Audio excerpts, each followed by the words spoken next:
We have reaction to Missouri's new quarantine guidelines for schools across the state. Pittsburgh school officials talk about staffing challenges during the pandemic. You've heard about tailgating for a sporting event, but what about for the birth of a child? It's happening at Joplin's Mercy Hospital, and all because of the pandemic. Details are coming up. The 4 states' most watched news starts now. President-elect Joe Biden continues to map out his administration even as President Trump insists he won the election. Some key Republicans say the White House needs to cooperate with Biden's transition team for the sake of national security. Natalie Brand reports from Wilmington, Delaware. Several more Republican lawmakers have joined in calling for President-elect Joe Biden to begin receiving top-level intelligence briefings. Just as a matter of protecting our nation's interests, I do think that both the president and his competition here, of Vice President Biden, should have access to those classified reports. But that can't happen without the approval of the General Services Administration. GSA officials say they will wait until the election results are certified. Oklahoma Senator James Lankford says he'll intervene on Friday if the high-level intelligence reports are still being withheld from Biden. Both sides should be receiving briefings just like they were before. He's not president right now. Don't know if he'll be president January 20th. But whoever is, will get the information. As President Trump continues to challenge the election results and as of yet refuses to concede, former President Barack Obama called it a dangerous path in a report that will air on 60 Minutes this Sunday. They appear to be motivated in part because the president doesn't like to lose and never admits loss. I'm more troubled by the fact that other Republican officials who clearly know better are going along with this. President-elect Biden left Wilmington, Delaware today to head to his vacation home in Rehoboth Beach, Delaware, where he'll continue to work on transition planning. After naming his longtime advisor Ron Klain to be his chief of staff, the president-elect is now mulling other key jobs in his administration. He spoke by phone with Democratic congressional leaders on Thursday. Biden's won. Nothing Republicans or Trump can do will change that. Advisors to President Trump tell CBS News Mr. Trump has openly discussed the possibility of running in 2024 as allies work to keep his options open. Natalie Brand, CBS News, Wilmington, Delaware. Georgia is going to recount all of its 2020 ballots by hand starting tomorrow. Biden currently leads President Trump there by just over 14,000 votes, or 0.3%. November 20th is the state deadline to certify its election results. Checking in with Nick Kelly now for our first look at the weather. Turned out to be a mild day, Dow, which was certainly nice to see after another cold start this morning. We actually dropped to 32 this morning, colder than even I expected, but mild for sure this afternoon with highs back around 68 degrees. We actually had a quick upper wave pass on by, brought in some cloud cover to start the afternoon, and if we're lucky, a few spots saw maybe a few raindrops, but mainly dry for our Thursday. Now we're just seeing mostly clear skies as we begin the overnight hours to come. But look at temperatures behind a cold front that worked on through that northwest wind. It's dropping Iowa and Yates Center into the upper 30s already. Most of the area is trying to hold on to the 40s, but we're going to join Iowa and Yates Center and have everybody drop back into mainly the lower 30s for overnight lows. Even with mostly cloudy skies returning tomorrow, I do think we can warm up some, but a chilly day lined up for tomorrow. Highs are 54, but rain chances are on the way once again. We'll break down when to expect the rain coming up in a bit, Dow. All right, we'll catch you then. Some area counties have updated their coronavirus case numbers. Jasper County is reporting a total of 4,004 cases. Newton County now has 2,598 total cases. McDonald County has 1,417 cases. Crawford County is sitting at 1,810 total cases. Missouri Governor Mike Parson announces new guidelines for schools in the state concerning COVID close contacts. Those new guidelines were announced at a news conference today from the Capitol. Under the new plan, students and faculty who are close contacts of a positive COVID-19 case can remain in school as long as certain criteria are met. Those criteria include a mask mandate in place in the district. The contact and the positive case both must have been wearing masks properly, and the close contact must not be exhibiting COVID symptoms. Sometimes it feels like we're quarantining kids from education, not from COVID. and it's very critical to have these kids in class. Online works for some, but not for all, and we think this is a positive change. We're still going to be very safe. We still have protocols in place. We're always concerned about the safety of our kids and our staff, and we'll continue to follow that. The 3 area school superintendents we spoke with tell us in the past they've had several calls from parents of students who have been quarantined multiple times yet never got sick. The superintendents hope the new guidelines will reduce the number of unnecessary quarantines. The Pittsburgh Community School District is considering a policy change after an increase in teacher quarantines. The district says on November 2nd, 2% of staff members were positive for COVID-19. Since then, they've had 13 more staff members either test positive or have high-risk exposure, all because of community spread. The district is looking at different policies to address the problem. One option would be to go virtual in specific buildings. We don't want to make a knee-jerk reaction. We want to make sure that we are educating our public and our students and especially our staff if we have to make any changes. Teachers in the low-risk exposure category could still teach in person. It's currently unclear how many teachers cannot teach in person, though, since the numbers the district releases are for all staff members, and they won't directly disclose the specific number of teachers. The Golden City, Missouri School District says it's moving to fully virtual classes until Thanksgiving break. The district says it's not seeing cases within buildings or activities, but that the district is just being vigilant with safety protocols. The district intends to return to in-person learning on November 30th. The Chanute, Kansas Police Department says they're changing up some policies due to COVID-19. The department has suspended fingerprinting and VIN inspections. However, that does not include those done for businesses. Also, effective immediately, they're asking people who are involved in non-injury car accidents to exchange information with the involved people. Non-emergency calls for service should call Central Dispatch. The supervisor will determine how those calls for service are handled. Americans continue to sign up for unemployment benefits by the hundreds of thousands. According to the Labor Department, another 709,000 Americans signed up for benefits last week. While it is an improvement over the prior week, claims remain high. TikTok is calling on the courts to help in its battle with the Trump administration. Under an executive order signed in August, TikTok's owner had until today to sell off its U.S. operation.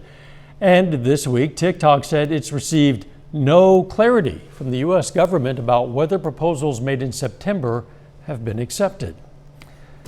Still ahead, 4 state families awaiting the birth of a new family member have been forced out of some lobbies by COVID-19, but they find themselves in the parking lot. And how a Kansas nonprofit helps veterans make the transition from military to civilian life.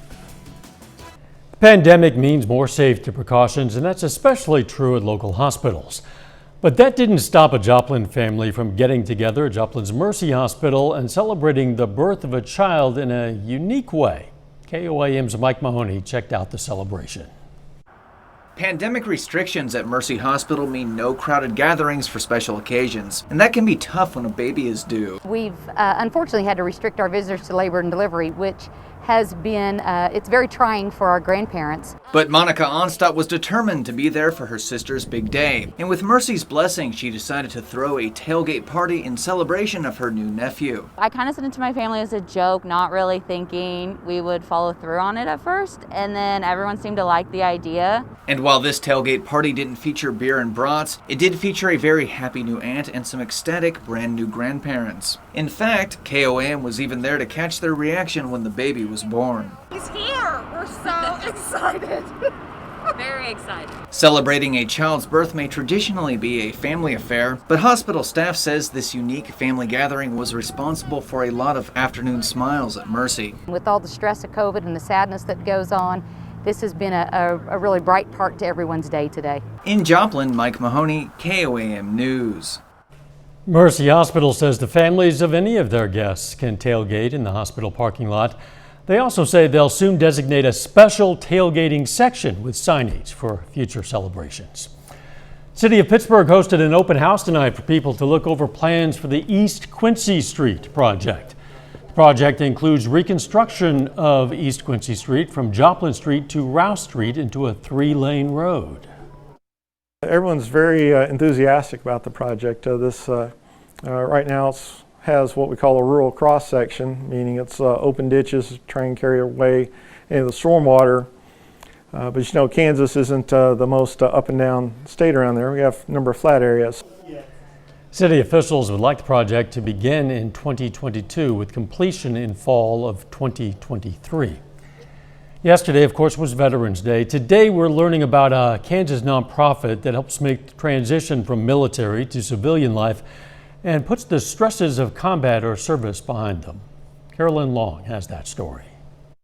Obviously, the stressors that come with the job, be it from combat or tours, just the stress in general of just being in the United States military, and that's a huge honor, but at the same time, it does take its toll. When Army veteran Patrick Benson came back from serving in the infantry in Iraq, he knew he didn't feel quite right, physically or emotionally.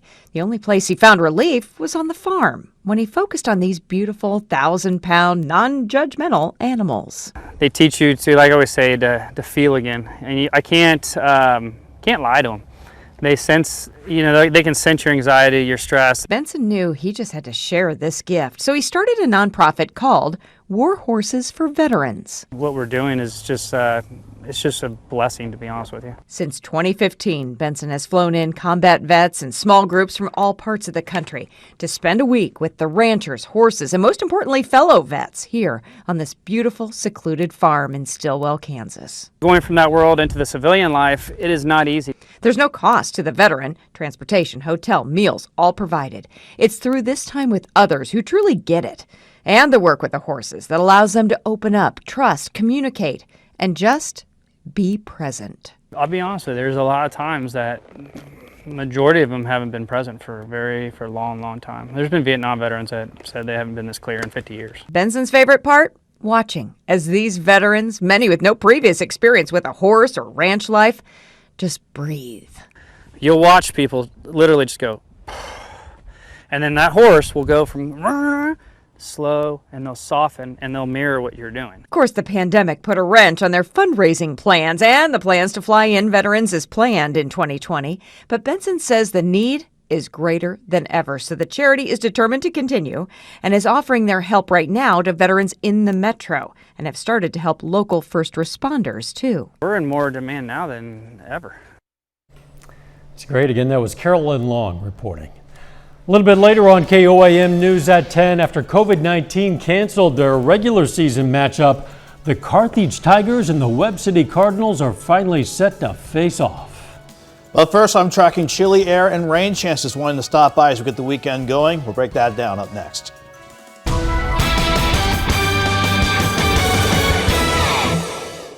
We had a quick upper wave pass on by. Didn't do a whole lot for us, but you can kind of see what it did as we take you to the time lapse from Indigo Sky outside of Seneca, Missouri. Right at the start of the afternoon, you saw that burst of cloud cover roll on through. That was the upper wave working with whatever moisture we had to at least bring cloud cover into the area. And if you were lucky, maybe a random shower out of that. In general, though, we kept things pretty quiet for today. Thankfully mild again, but look at how cool it's gotten already. Underneath clear skies in the north breeze of 16 in Joplin, it's 48 already with a feeling like 42 outside. In fact, before we had a north wind shift through, we actually had a south wind and a southwest wind throughout the course of the day, pushing us into the lower to middle 60s for afternoon highs, even if you can argue a few upper 60s, especially around Grand Lake. But we had yet another cold front slide on through. Behind it, the northerly wind has taken back control. We're in the upper 30s around Yates Center and especially over in Iola, while we have 40 in Fort Scott, 48 in Joplin, 45 in Stockton, and still trying to hold on to some lower 50s in our southern counties. But everybody, we're not done cooling down just yet. We'll drop back into the lower 30s. I think Joplin drops to 31 before we warm back up again tomorrow, but chilly, surprise, surprise, chilly air back in again with highs tomorrow right around 54 degrees. So you can see what that upper wave did as it rolled on through before the cold front did. The afternoon clouds, maybe a few drops from the showers if we were lucky to see some of those reach the ground. That system's long gone now. The upper wave, that is already well into the Great Lakes. We're behind the cold front now, so we have high pressure keeping us quiet and dry through the night. But again, it's also keeping the north breeze and the cold air in place to get our Friday started.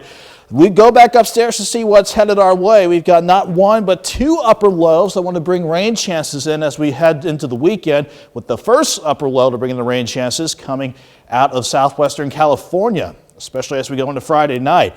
In the meantime, though, mostly clear no matter where you are. We all stay quiet throughout the night, but everyone's cold. Lower 30s for overnight lows. And despite mostly cloudy skies trying to sneak back in during the afternoon tomorrow, we are going to see temperatures warm up some, but unlike the mild temperatures we saw today, we're going back into the chill tomorrow. 31 in the morning, 49 by noon. With the southeast breeze, we will take advantage of that to at least get afternoon highs to about 54. Thankfully, the afternoon's looking okay. Any championship games, I know Webb City and Carthage are going to face off tomorrow night. I think they can get the game in before we see any rain or thunderstorm chances pick up by about 10 o'clock tomorrow night. And then most of Saturday, we're going to have to deal with rain and thunderstorm chances with that wave out of California passing through. Then we'll get another cold front to take us from a mild Saturday back into a chilly Sunday. So it's amazing to see temperatures just battle back and forth between mild and chilly. As far as rain amounts go, let's say on average between 1/4 of an inch and 1/2 an inch of rainfall.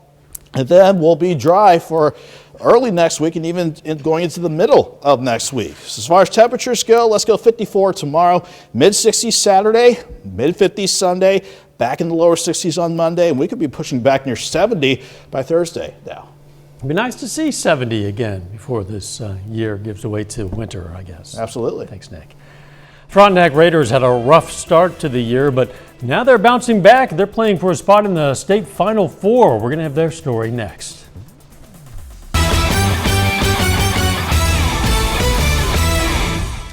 This week is district championship week for Missouri high school football. Now, tomorrow night, we got the biggest game of the year in Class 5 District 6 in the championship game, with Carthage hosting Webb City.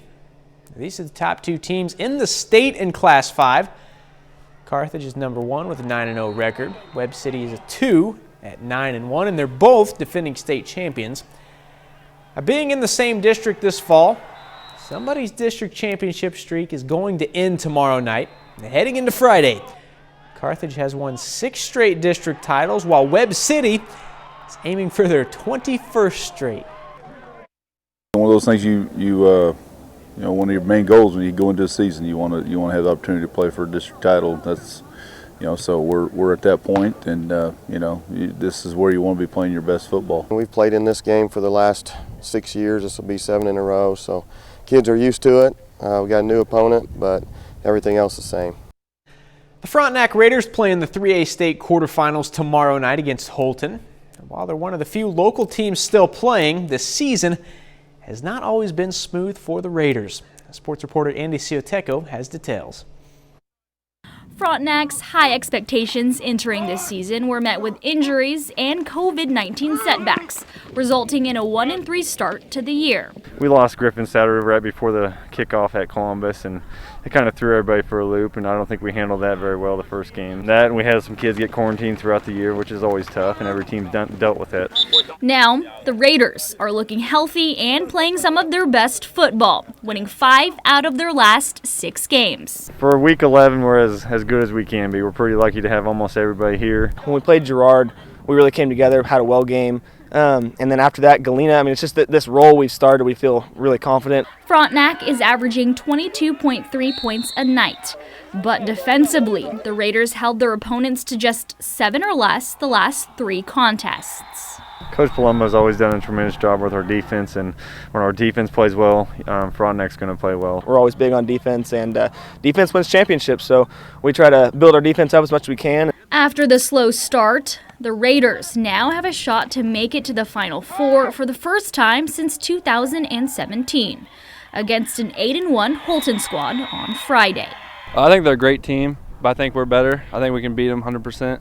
So we just got to play to our best ability to get it done. I think there's nothing that can stop us but us. So if we're all going and we're all going at once, I don't think there's anybody that can stop us. We know how hard the 3A is. There's a lot of good teams. We know we have to play well to get there. But that's why we play the game, get to this moment, and try to win those big games. In Frontenac, Andy Cioteco, KOAM Sports. Tomorrow night's game will begin at 6 o'clock in Frontenac. That's a look at sports. We're back with more news after this. Take time now to honor a local veteran, Sergeant Michael Sanders. The Independence, Kansas native served in the U.S. Army. And we are proud to salute Sergeant Michael Sanders. He's tonight's 4-state hero. Just in time for those holiday safely distanced white elephant parties, you can now buy ketchup-flavored candy canes. Bet you didn't know those exist, but they do. Seattle-based novelty shop Archie McPhee proclaims its product is the best candy cane to eat with French fries. And quote, ketchup candy canes are here to save Christmas from being dry and tasteless. If they don't seem appealing, well, this year you can also buy faux flavored and shiitake mushroom flavored candy canes. Much better, right? If you're looking for something to pair that ketchup candy cane with, Oscar Blues Brewery sells French's mustard beer. I don't know if that sounds worse than the turkey dinner or like turkey flavored candy corn that I've seen floating around. Yeah, it just isn't appealing. I'll bet you somebody sends some of those ketchup flavored candy canes to Patrick Mahomes. Don't you think? Probably. Maybe a surprise gift. Probably. The weather. We're cold again tonight, but we'll go to 54 tomorrow, Friday night, and Saturday. That's when rain sneaks back in. Thanks for joining us. We'll see you right back here tomorrow. In the meantime, let's take care of ourselves and each other.